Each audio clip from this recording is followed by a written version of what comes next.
I was born at in Mideast, we didn't have a whole lot, but we had the love of Allah.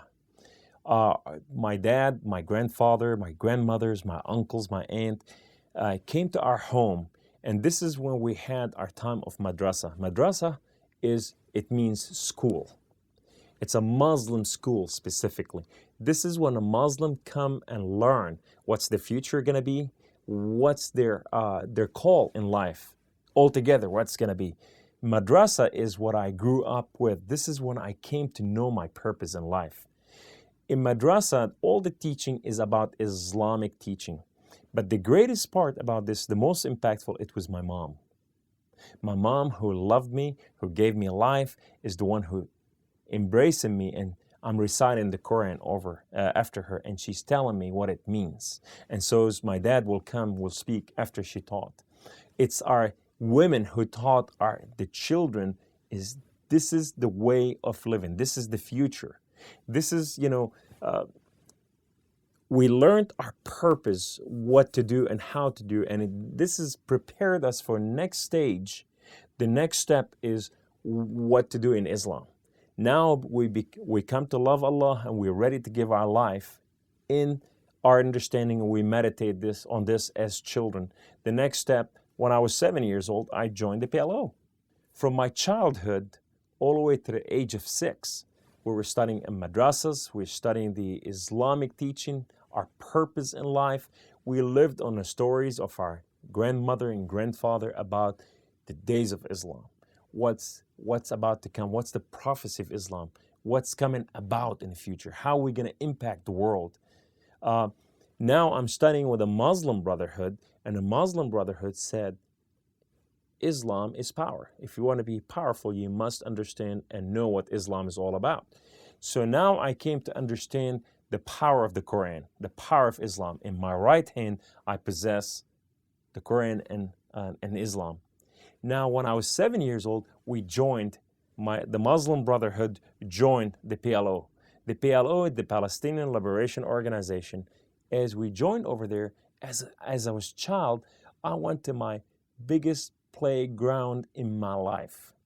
That playground had flat walls, have jungle gyms, have climbing ropes, has mud holes, where the spirit is so loose over there. And now you can do things that will enable you and bring you to a higher level of power that you didn't have before. As a child, as I went to the PLO camp for the first time, I was approached by a warrior. There were several warriors. These men were dressed in their fatigues, they're carrying their RBGs, they're carrying their machine guns, they're dressed to kill, big beards, big hair. You can smell them miles away as warriors.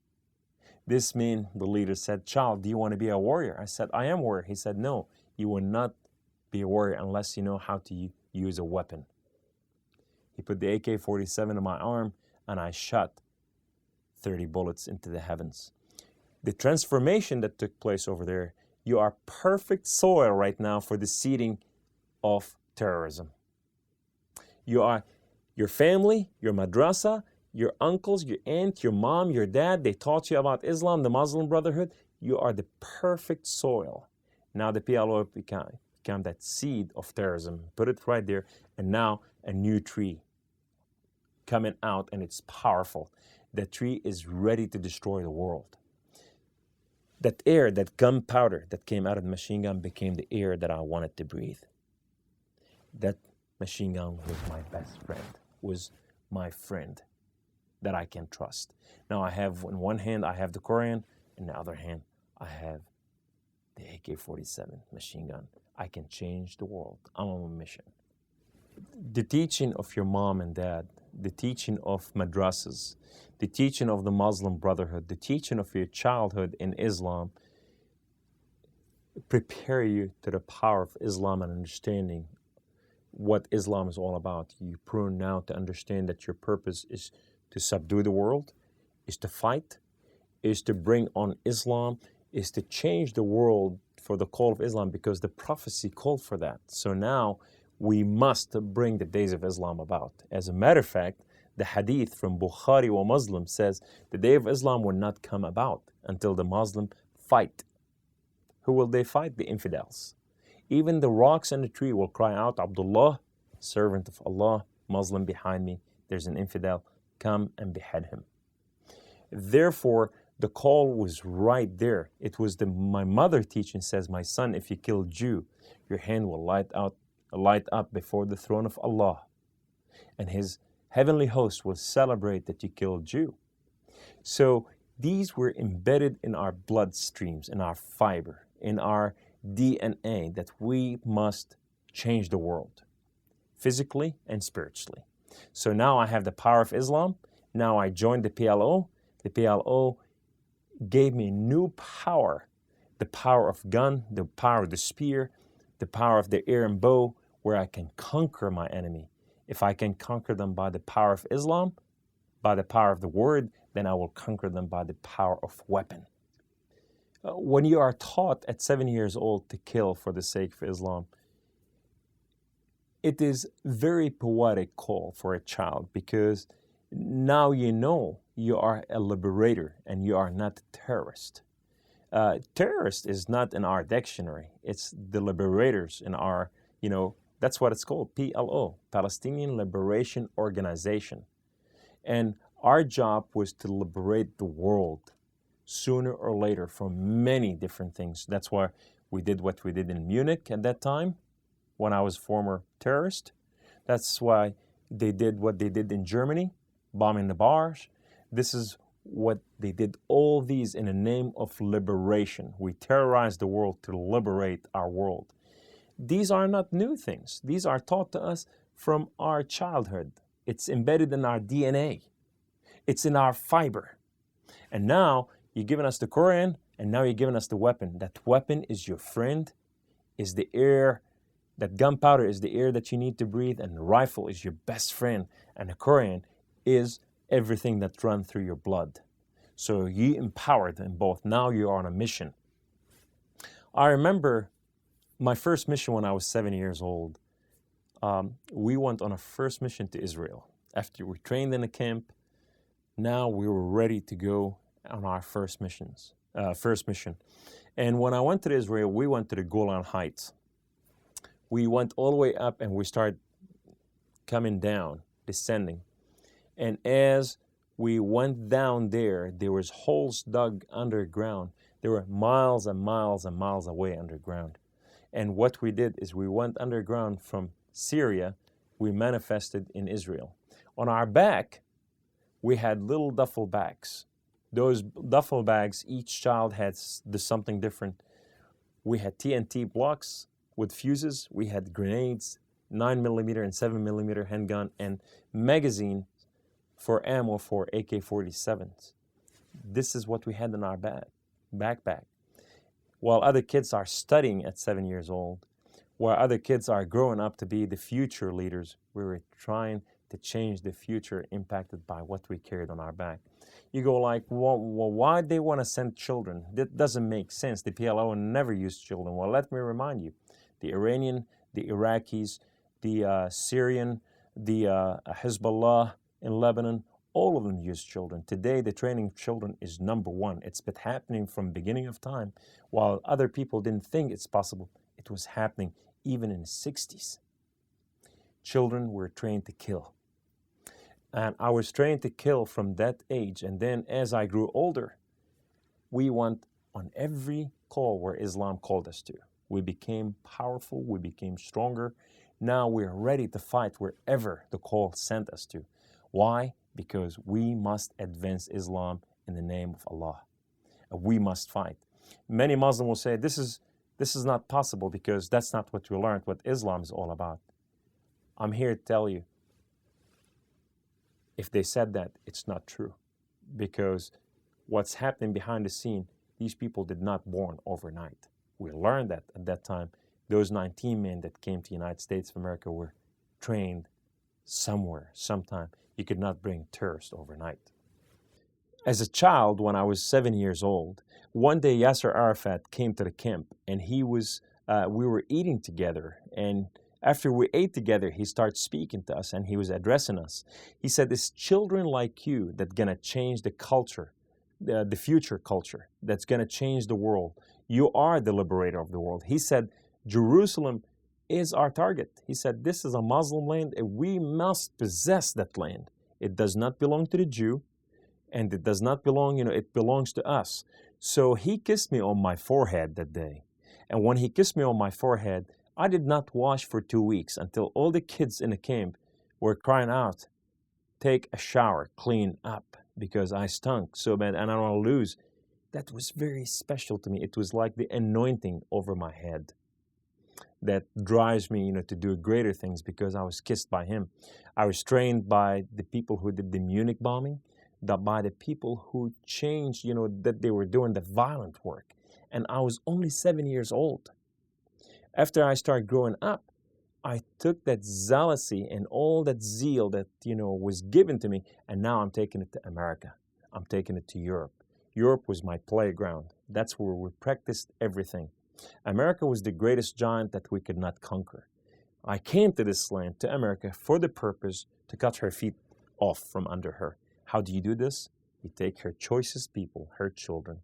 You teach them Islam, and you bring them in the ways of Islam, and you impact their students in universities and high schools, and you teach them the ways of Islam, and now these are the leaders. These are the future of this country. I don't have to change it anymore because the cancer is embedded. Many people, they don't understand what mosque stands for. While, university in Arabic called Jami'ah, which is the female that bring the gathering. The mosque called al-Jami', which is the one they bring and impregnate the university. The one impregnate the masses. It's the female and it's the male. Jami' is masculine, Jami'ah is feminine. The mosque is the one that everything is impregnated right there. It's the law of Sharia, how to kill, how to become, how to intimidate, how to learn who you are. It's the identity, taking place. And when you have those in the United States of America, these are teaching these people what yet to come. The teaching of Islam, the teaching of jihad, the teaching of da'wah, the teaching of New World Order, Ummah, New World Order, Ummah, America, rise up, wake up, America. This is happening.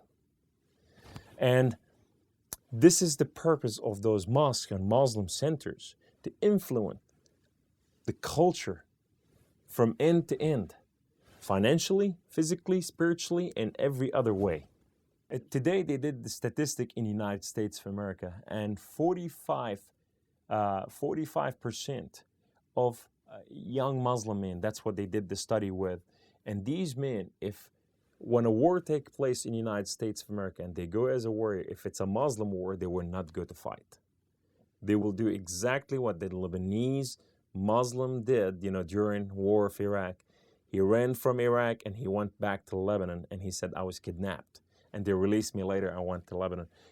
They will do exactly what one of the military men, he went into the camp and he bombed himself and he killed the generals and the soldier, the one they were in charge. They were the core of the camp.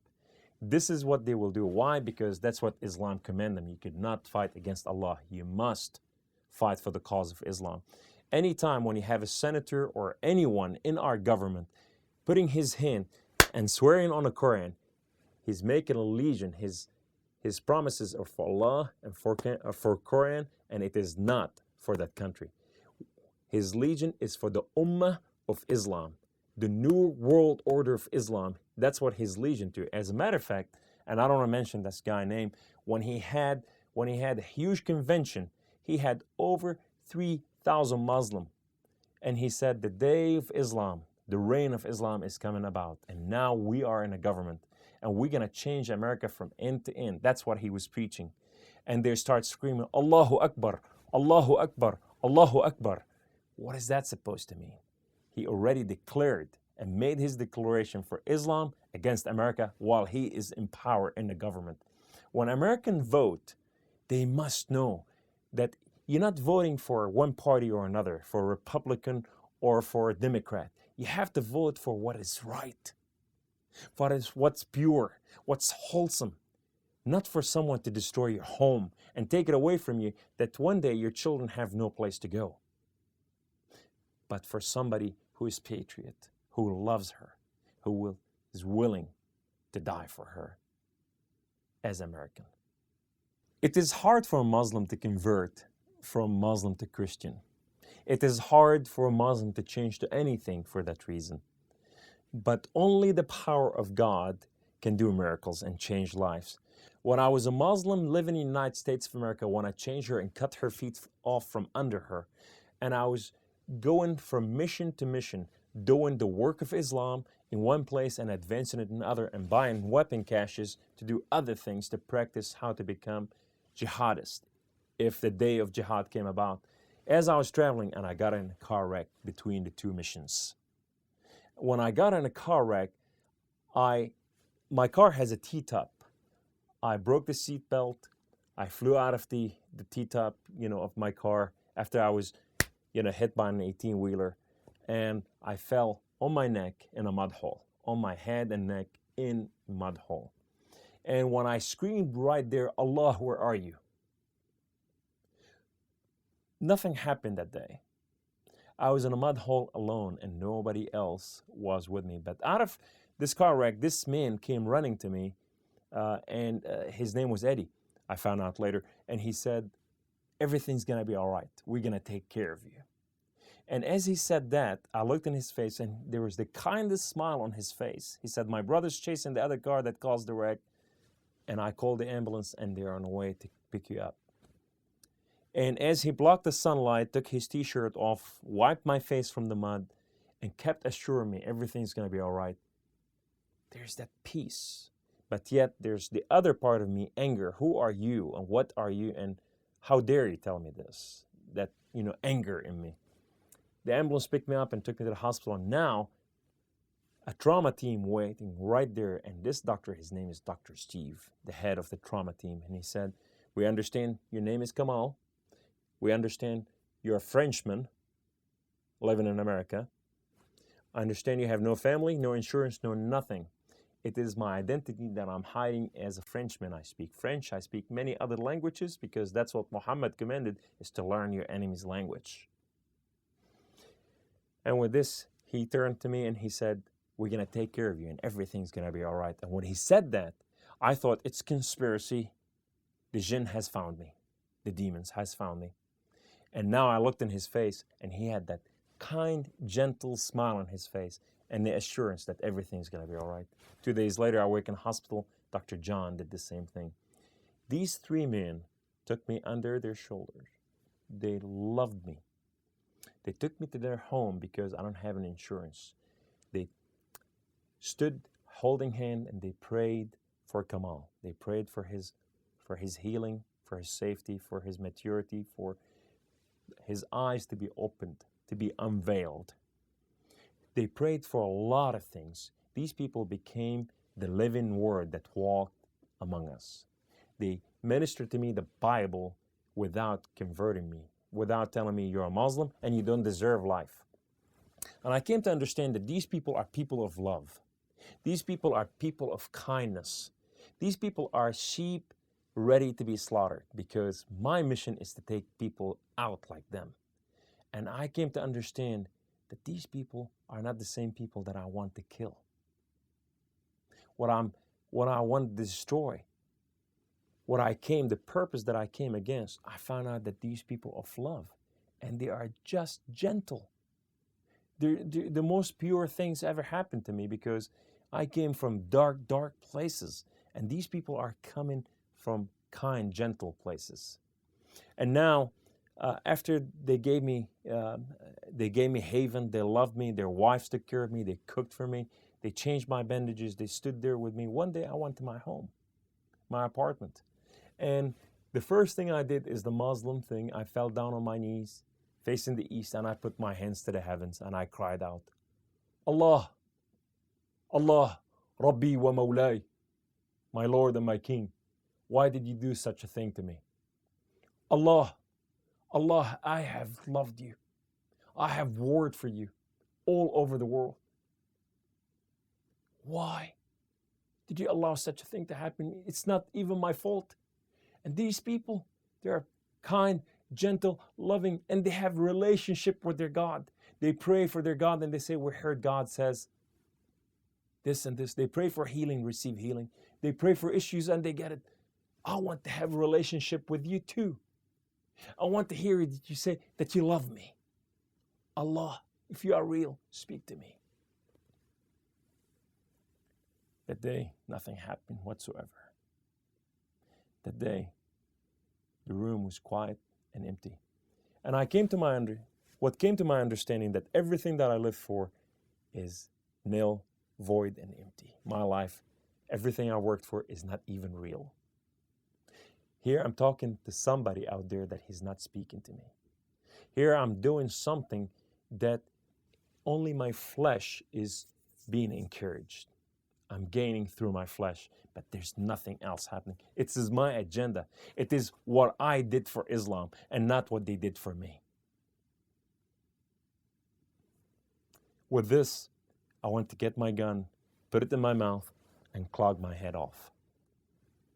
And I heard a voice, and the voice was gentle, was clear, was powerful, like the voice of my mother and father that loved me when I was in my bed, when I was sick, that he knew me from the beginning of time. And he said, Kamal, the Muslim, the Jews, and the Christians believe in God of Father Abraham, and they pray to him. Why don't you give him a chance? God of Abraham, Isaac, and Jacob.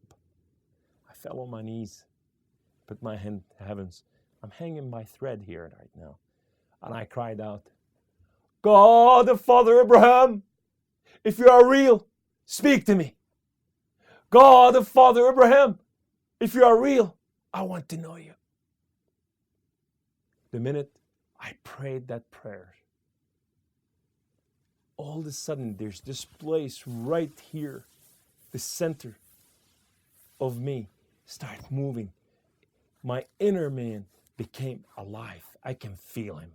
I can hear him. And all of a sudden my inner eyes and my inner ears were opened. And now I can see. And he came in the fullness of his glory. Jesus Christ, the Son of living God, the Messiah, who died on a cross and rose again. He was there in the room. And I looked at him and I said, who are you, my Lord? He said, I am that I am. I said, what is that supposed to mean? What is that supposed to mean? He said, I am the Alpha, I am the Omega, I am the beginning, I am the end, I am everything that is in between. I have known you before I formed the foundation of the earth. I have loved you before I formed you in your mother womb. Rise up, you are my warrior. You are not their warrior. As I stood up, my body was intact from end to end. My shoulders, my collarbone, my knees, my everything. The car wreck did not leave an impact on me. And I knew I stood before God of heaven and earth. I knew I stood before God, that his name is the great healer, Jehovah Rapha. I knew that I came before God of power, that what he said he will do, he finished.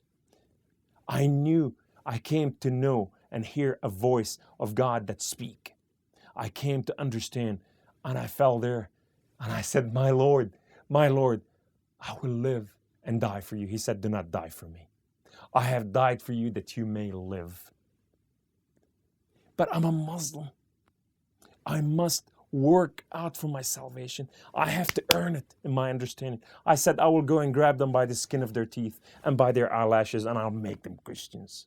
He said, the harvest is plentiful. The workers are few. Be an ambassador of mine. I start jumping up and down. I am the ambassador of God. I am the ambassador of God. I am the ambassador of God. When I look at Christianity, when I look at the American people, and there are millions of them, they are Christian today, but their ambassadorship is sitting on a shelf collecting dust, that they forgot what their ambassadorship is all about. I learned, for me and my house, we will worship the Lord, and we're going to put our ambassadorship to work. Today, because of 3 men loved me and set the example to me and showed me kindness, I'm a changed man. And this is how you change from the world of darkness to a world of light, from hate and anger and killing field to loving people to life. This is my story.